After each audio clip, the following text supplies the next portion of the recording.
Olá, tudo bem com vocês?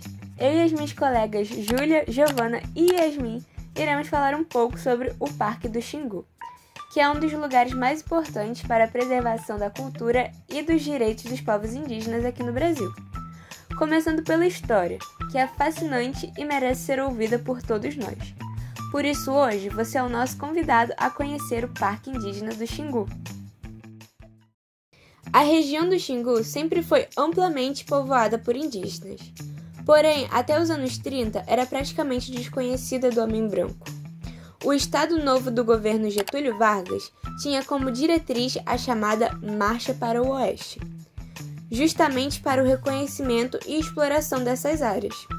Sabendo disso, os irmãos paulistas Orlando, Cláudio e Leonardo Vilas Boas decidiram participar da expedição Roncador Xingu, que foi feita pelo governo federal, mas ao chegarem lá foram barrados por serem considerados de alto nível de reconhecimento para um sertanejo qualquer.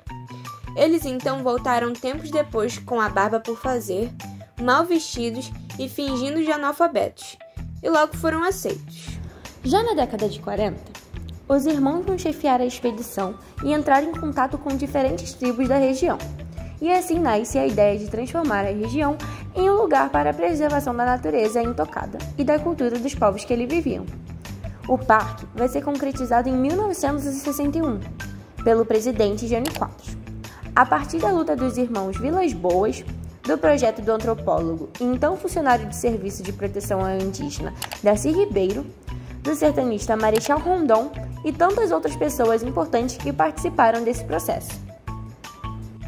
Hoje vive na área do Xingu mais de 5.500 indígenas de 16 etnias pertencentes aos 4 troncos linguísticos indígenas do Brasil, que são eles Caribe, Aruac, Tupi e Macro-G, que vivem de forma harmoniosa, conectados com o mundo moderno, mas preservando as suas tradições.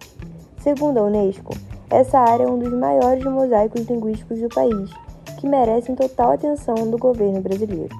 Em 14 de abril, comemoramos a conquista histórica idealizada não só pelos nossos indígenas, mas por figuras marcantes do contexto nacional brasileiro. Agora eu vou falar um pouco sobre a importância do território do Xingu.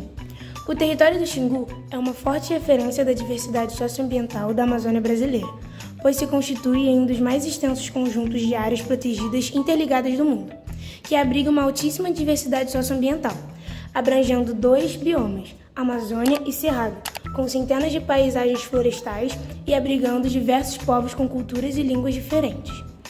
Essas características, aliadas à existência de um conjunto de instituições que se articularam e promoveram as cadeias de produtos agroextrativistas, constituíam uma base de governança fundamental para que o território Xingu fosse escolhido como o primeiro território de diversidade socioambiental pelo selo Origens Brasil. Porém, infelizmente, um dos maiores desafios atuais do Parque do Xingu é o desmatamento, pois as nascentes do rio Xingu ficam fora da área demarcada. Nos últimos 30 anos, 66% das florestas nas adjacências do parque foram desmatadas e substituídas por grandes monoculturas de base agroquímica, trazendo graves consequências para os modos de vida dos povos indígenas da região.